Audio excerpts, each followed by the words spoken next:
Hey everybody, Tara here with a Wifey Wake Up No Makeup podcast.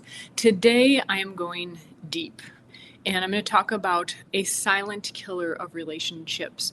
Something that I think more people experience in their relationships than don't, but really don't want to admit it. And that is resentment. Resentment that ends up just eating away at the center of the relationship, and you just slowly or quickly part. And it is truly a silent killer because resentment, once you get to a certain point of feeling like you're not heard, even though you're trying to be heard, I think most couples go silent, or the opposite, try to be so loud to be heard that it just tears you apart even more. So today I'm going to take it a little bit slower because there are some really important points that I don't want to miss. And I want to also start out this podcast by asking you a favor.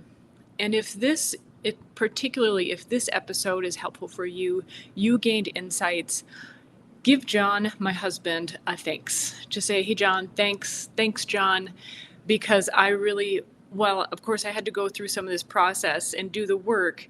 It is absolutely because of his love, consistency, and willingness to say the hard things at the right times in our relationship. And by hard things, I mean, for example, him saying to me, if being married means being with a person who resents me, I don't want to be married.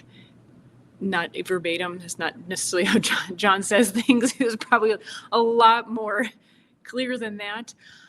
But to be clear too, we don't have talks about divorce. Like, that was off the table very early in our relationship.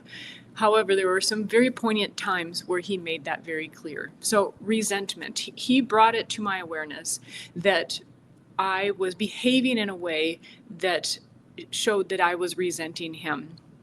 And John, thank you again for providing this example for us to use, because I think this can really, really help people. I didn't realize that I was behaving in that way. I mean, I knew that I was, not as lovey-dovey, not as attentive, not as, wanting to connect, but it wasn't as apparent to me as clearly it was to him. And when he said, if being married means being married to someone who resents me, what kind of marriage is that? I realized that I actually didn't really know what resentment means. And, I think that happens a lot actually these days. We have everyday words that we use, but we don't actually truly understand what they mean. And so I'm going to read the definition, or a definition, for you. Resentment is a persistent feeling of bitterness or indignation resulting from a perceived injustice, insult, or unfair treatment. And I'd like you to just mentally underline the word perceived, okay? Doesn't mean that it actually was an injustice or insult or unfair treatment. It just means that that's how I perceived it.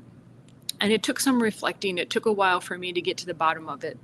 So my process was a point in life, and I'm just giving you the backstory. I'm not providing any excuses, because I can imagine, I want this to help people dig up where their resentment might be stemming from, and to not make it an excuse, but to learn the lessons of it. And so for me, it was at a time in life where I had already lost my family of origin, which is a whole nother story. And so my parents, my sisters, and I didn't know who else I had lost in the family because of really evil behavior, I would say. And believe me, I'm not seeking vengeance on any of them. I love and appreciate what they did for me growing up. I appreciate who I became because of them. But it's part of the story. And so it's a time in life where I was still really grieving having lost them while they were still alive. I mean, they're still in the environment. I could have run into any of them. And that was a particular kind of grief that was very difficult to reckon with. And it's true, I think you can't speed along the grieving process. At the same time, I was lamenting that the life that I had wanted to create and that John and I had even talked about creating as far as our family and how I envisioned our life being wasn't coming to fruition. So at the same time of really grieving deeply losing my family of origin, which is like having the rug just swept out from under you, at the same time building my the future that I wanted and envisioned, which was not grandiose, was not happening. And so I felt very stuck, and I blamed John for pretty much all of it. And so again, I want to underline that resentment, that definition, that bitterness or indignation resulting from a perceived injustice, insult, or unfair treatment. I thought that John wasn't trying hard enough, basically, and I put all that on him. So at that time, I realized, somehow realized, okay, this isn't just, there's more to the story here. And at that time, I actually decided to do Jordan Peterson's self-authoring program. And one of the reasons was I'd really admired his work. It made a lot of sense to me. And I was at a very pivotal time knowing I had to do something, but I didn't feel that I could afford time, and especially financially, the hours and hours of counseling that I thought I might have needed. And also finding someone that I thought could really coach me along. So I thought, let's give it a try. And as part of that process, if anyone's in this situation where you find that you just you don't know your next step forward, but you know that the way you're living your life now is not working, I'd highly recommend the self-authoring program. And one of the key exercises I think that was really helpful for me was answering the question, and there's a lot of writing involved. Don't let that scare you. It's necessary. It was the question basically stating, what would your life look like in 2 to 5 years from now if it keeps going in the direction that it's going? And I thought to myself, I didn't want to consider divorce, and I don't think I would have had the guts to do it anyways, but it was part of the process. And I clearly saw if this keeps happening, John would have the guts to divorce me. But I didn't. I realized that the future that I thought I had envisioned or wanted wasn't guaranteed no matter what, whether I was with John or not. And I truly still loved John and wanted to be with him. And even though, the characteristics that I love about him, his confidence, his just will say what's necessary. He's calling me right now to willingness to say what's important, what matters, being consistent, loving me, doing the right thing was also what was ticking me off at that time, because he was willing to say, I don't see a good marriage as being one where one person resents the other person. That was a truth bomb that really hurt. And thankfully, he's willing to say those things to hopefully get me to self-reflect. And so again, did the exercise 2 to 5 years. I was like, even if we're still together, it's going to be absolutely miserable.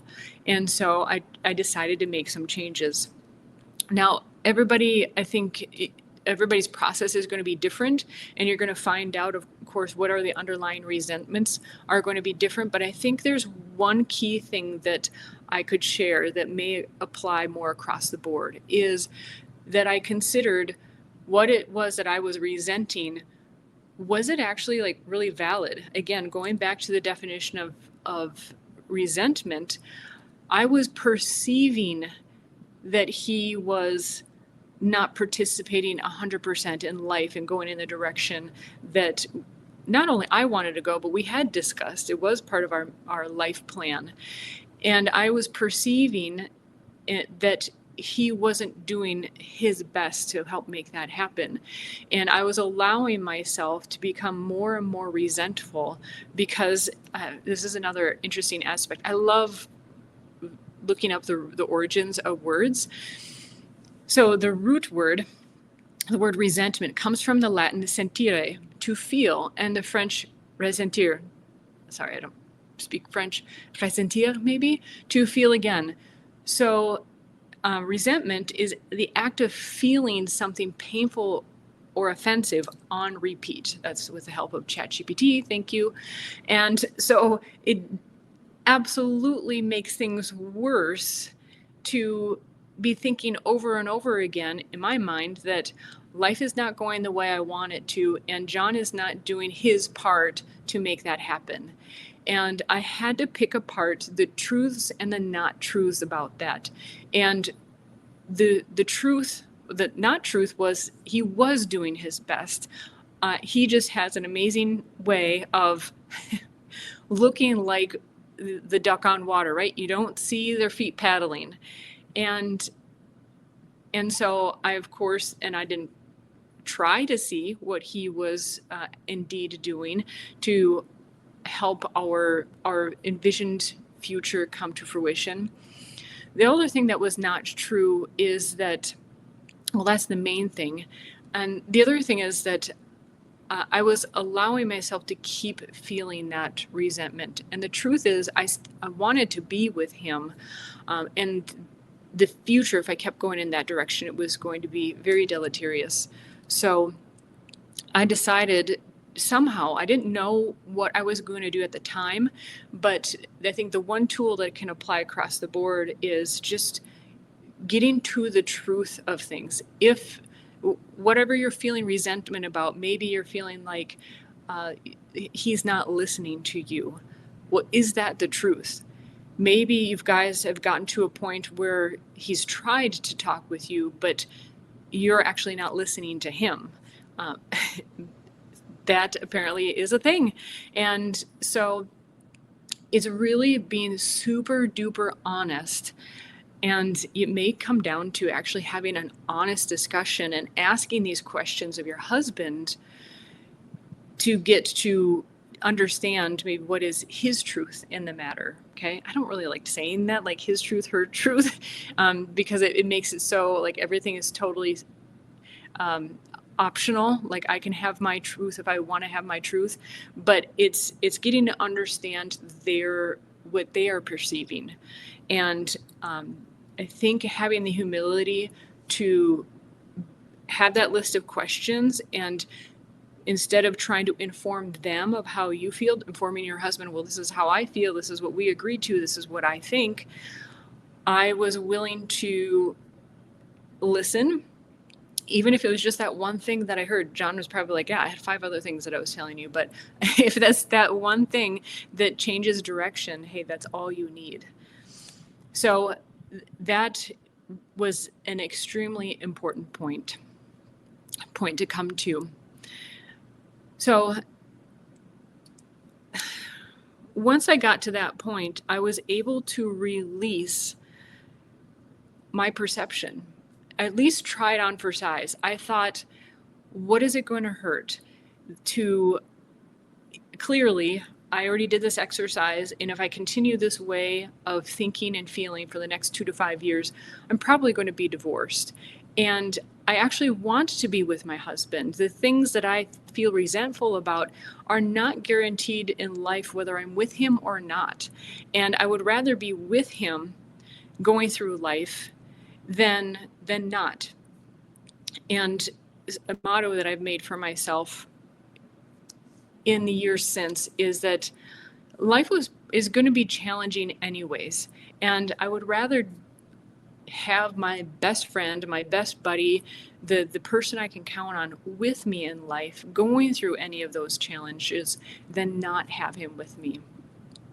So those, I think, were some of the main factors that I think could really help others in relationships if resentment has really silenced you, separated you, and you're the quintessential, you're 6 inches apart on the couch, but you're millions of miles away.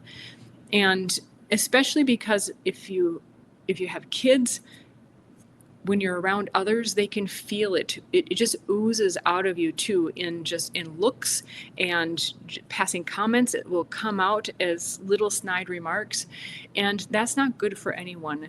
And so I just really encourage you to take that time, be super humble, just try it on for size, like a day, and just ask yourself. And I really can highly recommend the self-authoring program by Jordan Peterson, especially if it's